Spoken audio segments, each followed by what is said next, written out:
લગ્નના ખર્ચા કર્યા પછી માની લો 25 લાખ ખર્ચો કરે ખરો, બધા કીધું ખરું કે જબરું કર્યું. એક વર્ષ પછી એ મુરતિયા નિગમ 500 રૂપિયા ના હોય તો છોકરો માફ નહીં કરે તમને કે બાપા મને ખબર નથી પડતી, પણ તમે ક્યાં ખોટા ખર્ચા કર્યા? એ 25 લાખ મને ધંધા માટે આપ્યા હોત તો હું મહિને 50,000 લાખ રૂપિયા કમાતો. થોડું પ્લાનિંગ થી જીવવું પડશે આપણે. હું એક વિસ્તારમાં ધારાસભ્ય છું બળદેવજી, જ્યાં સરદારધામ, જ્યાં ઉમિયાધામ બની રહ્યું છે, જ્યાં પ્રજાપતિ સમાજની સંસ્થા બની રહી છે મોટી, જ્યાં ચૌધરી સમાજની મોટી સંસ્થા બની રહી છે, જ્યાં રબારી સમાજનું મોટું ભવન છે. તમામ સમાજની સંસ્થાઓ ત્યાં છે. આજે તમને એક દાખલો આપું, આનંદીબેન મુખ્યમંત્રી બળદેવજી અને અમે મળવા ગયેલા તો બેને એવું કીધું મને, કલ્પેશ આવતીકાલે સીજી રોડ ઉપર સેન્ટ્રલ એસી છાત્રાલયનું ઉદઘાટન કરવા જવાની. સેન્ટ્રલ એસી સીજી રોડ ઉપર, અને એ વખતે સીજી રોડ મોંઘું હતું બહુ.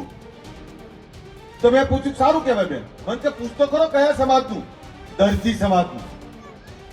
દરજી સમાજના છાત્રાલયનું કે ઉદઘાટન કરવા જવાનું છે. હવે મને કે બીજો સવાલ તને કરું, પૂછ મને કે આ જગ્યા ક્યારે લીધી તે લોકોએ? 1943માં તે આઝાદ થયો પહેલા એમને શિક્ષણ માટે જગ્યા લીધેલી છે. આપણું તો આ બધું જ આપણું હતું. આજે આ સમાજે ખાલી વ્યસનો છોડી દે તો 50% તકલીફો દૂર થઈ જાય. અને આપણે બધા વ્યસનમુક્ત જમાઈ ઓધવા જઈએ છીએ, પણ ઘરમાં આપણો નબીરો વ્યસનમુક્ત નથી તો એ બીજાનો જમાઈ નહીં બનવાનો. તમારે વ્યસનમુક્ત જમાઈ જોતો હોય ને તો વ્યસનમુક્ત જમાઈ આપવો પણ પડશે. અને જેને મા બાપ, દીકરા દીકરી, ભાઈ બંધુ, કુટુંબ કબીલા માટે પ્રેમ હોય એ તો ક્યારેય નશો નહીં કરે. પણ ઠાકોર સમાજના આગેવાનો એક મંચ ઉપર થઈ સમાજના વિકાસની, સમાજની ચિંતા કરવા માટે ભેગા થાય ત્યારે એવું કહેવાય અલગ પાડે ભાજપ કોંગ્રેસના આગેવાનો ભેગા થયા. એવું કોઈ નહીં કે સમાજના સામાજિક આગેવાનો ભેગા થઈ અને સમાજની ચિંતા કરવા માટે ભેગા થયા. આ વાત હોવી. અને હું તમને બધાને કહું છું, આપણા પ્રવચનમાં પણ એ જ વાત હોવી જોઈએ કે સામાજિક બદલાવ માટે, સામાજિક ચિંતા માટે સમાજ ભેગો થઈ રહ્યો છે. એમાં કોણ કઈ પાર્ટીમાં છે, કોની જોડે કેટલો હોદ્દો છે, બધું ભૂલી જાય. અને અહીંયા બધા જ આગેવાને ખૂબ વિસ્તારથી વાત કરી, મારે એની વાત રિપીટ નહીં કરવી. એની જ વાત આપણે વ્યસન મુક્તિની વાત કરીએ, શિક્ષણની વાત કરીએ, રોજગારની વાત કરીએ.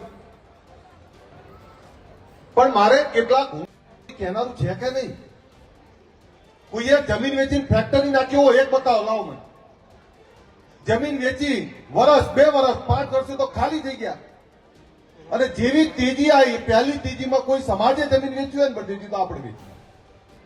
રાહત ના જોઈ કોઈએ કે જે બાપ દાદાએ આઝાદી પછી અત્યાર સુધીમાં જમીનો સાચવી, એ જમીનને વેચતા તમને થોડી લાજે નહીં આવતી? અને શેના માટે?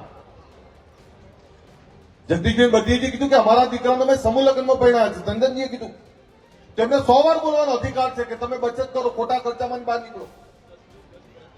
હું મારી એ વાત કરું કે મારા દીકરાને, એ ધાનેરાની દીકરી છે, પણ મારા હું ના પાડ કરતો હતો. મમ્મી પપ્પાએ અને બધાએ નક્કી કર્યું ભાઈ આપણે કોઈ બીજા ખર્ચા નહીં કરવા. મારા ઘરમાં જ સાદગીથી 10-15 હજાર રૂપિયા લગ્ન કરી દીધા.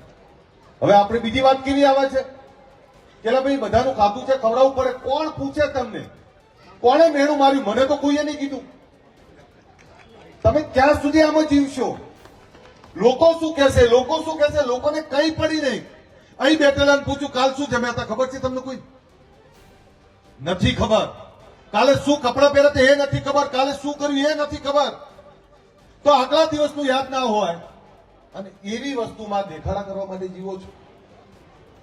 મારા દીકરાને એવો પહેરાવો છે કે 2 વીઘા ઓછી કરી નાખવી પડે પણ પહેરાવો છે. ડંકો કોણ વાગે સાહેબ? કોને સાંભળ્યું? કોઈ દેહમાં ડંકો ક્યાં ગામમાં? અને એ લગ્નના ખર્ચા કર્યા પછી માની લો 25 લાખ ખર્ચો કરે ખરો, બધા કીધું ખરું કે જબરું કર્યું.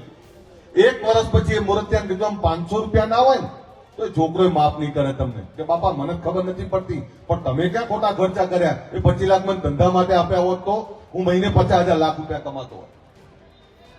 થોડું પ્લાનિંગથી જીવવું પડશે આપણે. આપણી કમનસીબી એ છે 50 વીઘાનો ખેડૂત ખાતેદાર 5 વીઘાના ખેડૂત ખાતેદાર જોડે વર્ષના અંતે ઉછીના માંગવા જતો હોય તો 50 વીઘાનો ખેડૂત ખાતેદાર તો બીજાને ધિરાણ કરવો જોઈએ. નથી સારી ખેતી કરતા, નથી બચત કરતા, બસ દેખાડામાં ઉડાડી મારીએ છીએ. પૈસા કઢવા આવે છે આપણે બધા. પૈસા ખણ આવે છે. હા, ખણ આવે છે. પૈસાની બચત કરતા શીખો. બીજા સમાજોમાંથી શીખો. બળદેવજીએ બહુ વાત કરી. હું એક વિસ્તારમાં ધારાસભ્ય છું, બળદેવજી, જ્યાં સરદારધામ છે, જ્યાં ઉમિયાધામ બની રહ્યું છે, જ્યાં પ્રજાપતિ સમાજની સંસ્થા બની રહી છે મોટી, જ્યાં ચૌધરી સમાજની મોટી સંસ્થા બની રહી છે, જ્યાં રબારી સમાજનું મોટું ભવન છે. તમામ સમાજની સંસ્થાઓ ત્યાં છે. આજે તમને એક દાખલો આપું. આનંદીબેન મુખ્યમંત્રી બળદેવજી અને અમે મળવા ગયેલા તો બેને એવું કીધું મને, કલ્પેશ, હું આવતીકાલે સીજી રોડ ઉપર સેન્ટ્રલ એસી છાત્રાલયનું ઉદઘાટન કરવા જવાની. સેન્ટ્રલ એસી સીજી રોડ ઉપર. અને એ વખતે સીજી રોડ મોંઘું હતું બહુ. તો મેં પૂછ્યું, સારું કહેવાય બેન. મને કે પૂછતો ખરો કયા સમાજનું? દરજી સમાજનું. દરજી સમાજના છાત્રાલયનું કે હું ઉદઘાટન કરવા જવાનું છે. હવે મને કે બીજો સવાલ તને કરું, પૂછ મને કે આ જગ્યા ક્યારે લીધી તે લોકોએ? 1943માં દેશ આઝાદ થયો પહેલા એમણે શિક્ષણ માટે જગ્યા લીધેલી છે. તો આપણું તો આ બધું જ આપણું હતું. હજુ સમય નહીં ગયો. તમને એવું કહે કે આગેવાનો થાકી જાય. આ સમાજમાં દાતાઓ નહીં મળે, બળદેવજી દાન નહીં આપી શકે. એનું કારણ છે કે આ દેશ આઝાદ થયો ત્યારે તમામ લોકોએ પોતપોતાની દિશા પકડી લીધી. કોઈએ શિક્ષણ તરફ ભાગ્યા, કોઈ પરંપરાગત વ્યવસાય તરફ ભાગ્યા. આપણે એવું હતું કે આટલી મોટી જમીનો છે, ક્યાં ખૂટવાનું છે, આ જાગીરી ક્યાં જવાની છે. એટલે આપણે શિક્ષણ ના અપનાવ્યું. અંધશ્રદ્ધા નામે દારૂ બાજુ વળી ગયા. આપણે ધંધા રોજગાર ના કર્યા.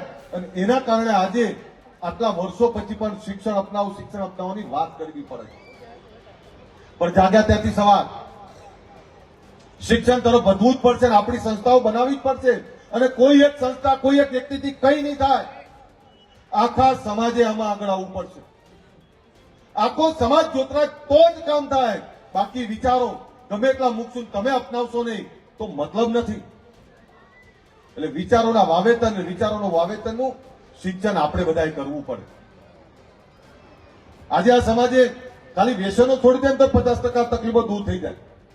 અને આપણે બધા વ્યસનમુક્ત જમાઈ ઓધવા જઈએ છીએ, પણ ધર્મ આપણો નબીરો વ્યસનમુક્ત નથી તો એ બીજાનો જમાઈ નહીં બનવાનો. તમારે વ્યસનમુક્ત જમાઈ જોતો હોય ને તો વ્યસનમુક્ત જમાઈ આપવો પણ પડશે. અને જેને મા બાપ, દીકરા દીકરી, ભાઈ બંધુ, કુટુંબ કબીલા માટે પ્રેમ હોય એ તો ક્યારેય નશો નહીં કરે.